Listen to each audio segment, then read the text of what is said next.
Hi guys, how are you? My name is Bruno and the case I'm going to tell you about today is one of those absurd cases, so stay with me until the end of this video to understand everything that happened. If you like this type of video, I invite you to subscribe to the channel and activate the bell so you don't miss notifications. But let's move on to today's case. I know that sometimes we just want to disappear, but I believe that this expression is not usually meant literally by most people, at least that's what I believe.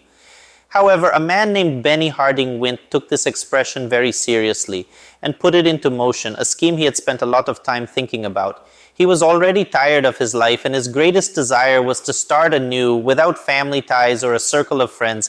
He wanted a break, and that's what he did in September on the sunny shores of a beach in Florida. Bennie Wint was walking with his fiancée on that beautiful beach.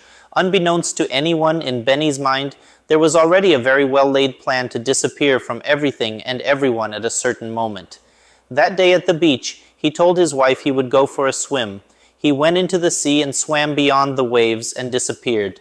Bennie Harden Wint got lost in the waves that day, leaving behind his fiancée Patricia and a 4-year-old daughter from a previous marriage.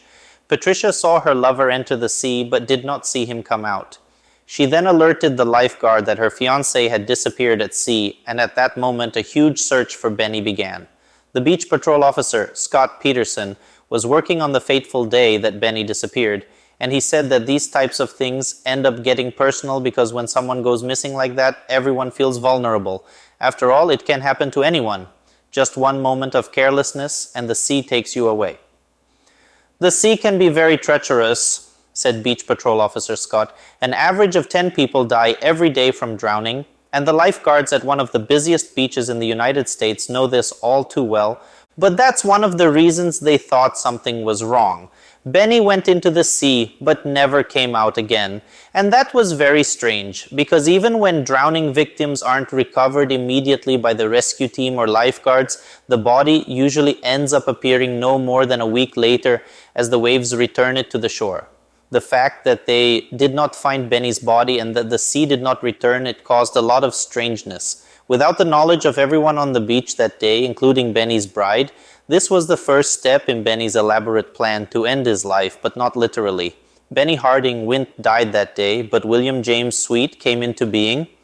He emerged from the water and left the city, leaving his old life behind.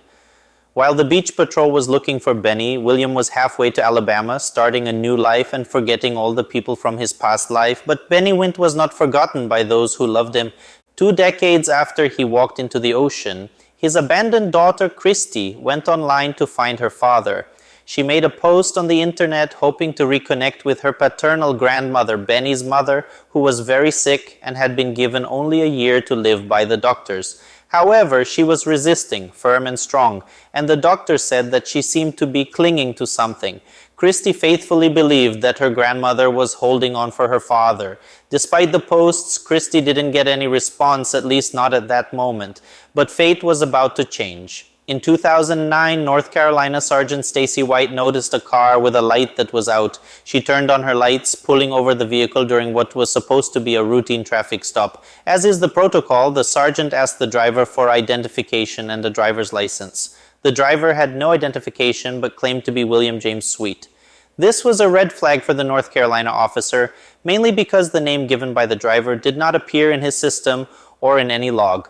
So she decided to take William in for questioning to better investigate this story. What happened next was described by the police officer as something out of a movie. Back at the police station, William was asked about his identity or the lack thereof. There was no William Sweet recorded anywhere that fit the description of the man.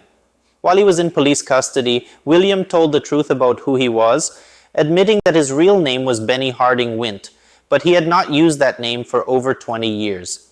He explained how he faked his death. He went into the ocean, and when he came out, there was no longer Bennie, but William.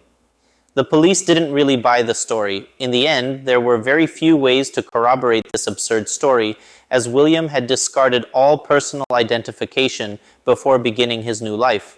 Furthermore, what reason did he have to leave his life and family behind to make this rest in his life with a 4-year-old daughter who was waiting for him at home? He also had an answer for that. He had to leave everything because he was involved with a drug group. At the time, Bennie believed he was wanted by authorities and on a hit list for some of his illegal activities, so he had no choice but to disappear and assume a new identity. If Bennie's motive was really fear, he was paranoid as he was not a wanted man in any state in the United States, and he had been running away from a non-existent threat for all these years, while his daughter, Christy, might never have known the truth if Sergeant White hadn't stopped him for a simple and common occurrence. Neither his wife nor his daughter wanted to talk about the shocking news about Bennie Wint. Did they forgive him for deceiving them all this time? Personally, if I were his daughter, I think I wouldn't forgive because imagine, at 4 years old, you find out that your father drowned on a beach and you never hear from him again. Years pass and you discover that he was actually alive the whole time. He just didn't care about you or your mother or his ex-fiancé or his family or anyone else. So I don't know if I would forgive him, although sometimes the desire to meet her father is greater because as she was very young, she didn't really get to know him. She must have vague memories. I hope you enjoyed this case too, guys. Today is Sunday, so have a good Sunday to all of you. If you're watching me on another day, have a good day or a good night. I hope you enjoyed the video. I'll stop here and see you in the next video.